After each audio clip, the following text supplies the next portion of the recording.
सूर्पनखा की नाक कटना तथा खरदूषण का वध। रामायण। अपने वनवास के अंतिम वर्षों में श्री राम, लक्ष्मण और सीता दंडक वन में गोदावरी नदी के किनारे पर पंचवटी स्थान पर अपने रहने के लिए कुटिया बनाते हैं और वहीं पर अपने वनवास का बाकी समय बिताते हैं। एक बार जब श्री राम अपने आंगन में बैठे ध्यान कर रहे थे, तब सूर्पनखा नामक राक्षसी वहां पर आ जाती है। सूर्पनखा वास्तव में लंकापति रावण की बहन थी। सूर्पनखा ध्यान में बैठे श्री राम के सुंदर स्वरूप को देखकर उन पर मोहित हो जाती है। वह एक सुंदर रूपवती नारी का रूप धारण करके श्री राम के पास पहुंचकर उनसे विवाह का प्रस्ताव रखती है। तब श्री राम बड़े ही विनम्र भाव से उसके प्रस्ताव को अस्वीकार कर देते हैं और कहते हैं कि वह अपनी पत्नी सीता को आजीवन एक विवाह में रहने का वचन दे चुके हैं। उस समय लक्ष्मण जी वन से लकड़ियां एकत्रित करने के लिए गए हुए थे और वह भी आ जाते हैं, जिन्हें देखकर शूर्पणखा एक बार उन पर भी मोहित हो जाती है। शूर्पणखा ने अपने साथ विवाह का वही प्रस्ताव लक्ष्मण जी के समक्ष भी रखा। तब लक्ष्मण जी उनको बोलते हैं कि उनके बड़े भाई श्री राम के होते हुए वह उनके योग्य नहीं है।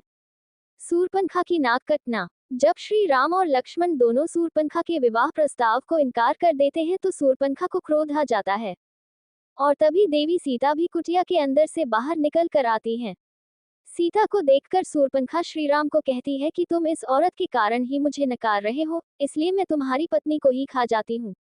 ये कहकर क्रोध में सूर्पनखा माता सीता की तरफ बढ़ती है। तभी श्री राम लक्ष्मण को आज्ञा देते हैं और लक्ष्मण जी अपनी तलवार निकालकर सूर्पनखा की नाक पर वार करते हैं। लक्ष्मण जी के तलवार के वार से सूर्पनखा की नाक कट जाती है और वह रोते हुए वहां से चली जाती है। खरदूषण का दरबार। अपने कटी हुई नाक को लेकर सूर्पनखा अपने भाई और दंडक वन के उस समय के असुर राजा खर के पास पहुंचती है। अपने भाई खर और दूषण के पास पहुंचकर सूर्पनखा न्याय की दुहाई देते हुए रोने लगती है। अपनी बहन को रोता हुआ देखकर राजा कर पूछते हैं कि उसकी ये दशा किसने की है।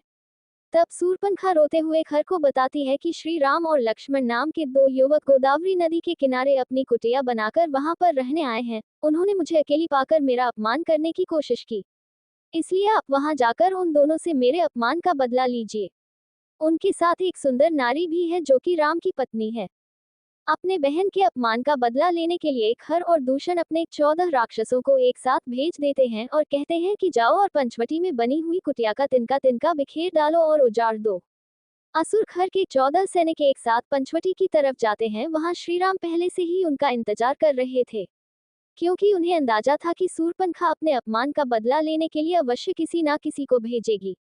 14 असुर एक कतार में उनके सामने आकर बोले कि दंडक वन के राजा खर ने का आदेश दिया है कि तुम दोनों भाई हमारे राजा की शरण में खुद को समर्पित कर दो तथा तुम्हारे साथ जो सुंदर औरत है उसे हमारे राजा की सेवा में उपस्थित करो। उनकी यह बातें सुनकर श्रीराम ने अपने धनुष पर एक बाण साध कर उनकी तरफ छोड़ा और एक ही बाण से उन सभी असुरों का सर धड़ से अलग हो गया, जिसे देखकर सूर्पनखा चौंक गई और फिर अपने भाई खर दूषण के दरबार में आ पहुंची और बोली, खर और दूषण का वध।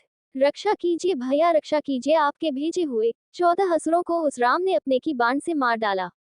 ये सुनकर खर दूषण समझ जाते हैं कि श्रीराम लक्ष्मण कोई साधारण मानव नहीं है और वह अपनी सेना लेकर खुद ही श्रीराम लक्ष्मण से युद्ध करने के लिए चल पड़ते हैं। पंचवटी पहुंचने के बाद खर दूषण श्रीराम लक्ष्मण को ललकारते हैं। कुछ समय तक युद्ध होने के पश्चात ऋषि अगस्त प्रकट होते हैं और श्री राम को बोलते हैं कि खरदूषण परम मायावी राक्षस है, इसलिए आप अपने दिव्यास्त्रों में से मनमोहिनी अस्त्र का उपयोग कीजिए। तब श्री राम मनमोहनी अस्त्र खरदूषण की ओर चला देते हैं, जिसके प्रभाव से खरदूषण की सेना मोहित होकर आपस में ही लड़कर नष्ट हो जाती है और आखिर में श्री राम अपने दिव्यास्त्र के द्वारा दंडक वन के राजा खर का वध कर देते हैं।